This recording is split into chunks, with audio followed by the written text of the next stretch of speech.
This week, the Trump administration released a modified version of its Muslim ban turned travel ban, and it added a couple of countries to the list, including Chad, which is interesting. I looked and I said, why do they add Chad? It turns out that Boko Haram. He managed to find some Muslims inside Chad, but notice he didn't put Nigeria on there, where Boko Haram actually is from. And that kind of gives you some insight into how these things are constructed and what the politics of them are. If you look at the most curious change to the list, you'll notice that one country fell off of the list, and that would be Sudan. How did that happen? The Sudanese don't have any pull here in Washington, D.C. It's not like they have some massive lobbying force. The head of the country is currently considered a war criminal, and the ICC is trying to arrest him.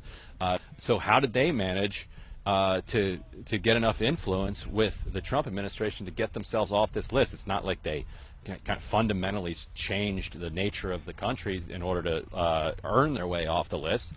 And it turns out that it's our old friend Yusuf al-Otaiba, who we've talked about a couple of times here on these segments. He's the ambassador from the United Arab Emirates. Extraordinarily powerful guy. Right now, the Saudi Arabia and the UAE are waging a war with the assistance of the United States on Yemen.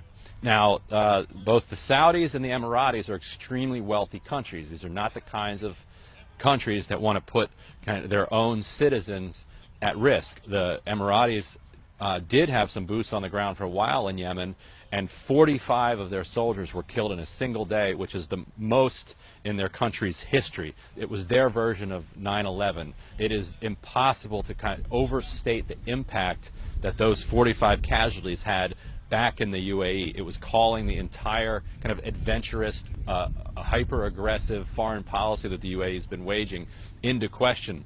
And so the UAE and Saudi needed to go out and find foot soldiers somewhere for this war in Yemen. A war, by the way, that has killed tens of thousands of Yemenis and has led to a cholera outbreak and mass starvation on a scale that makes it the greatest tragedy so far of the 21st century. So they needed foot soldiers to help carry out this atrocity. So what did they do? They went to Sudan. The Sudanese agreed to put in thousands of their soldiers to fight on the ground and to go after the Houthis in Yemen.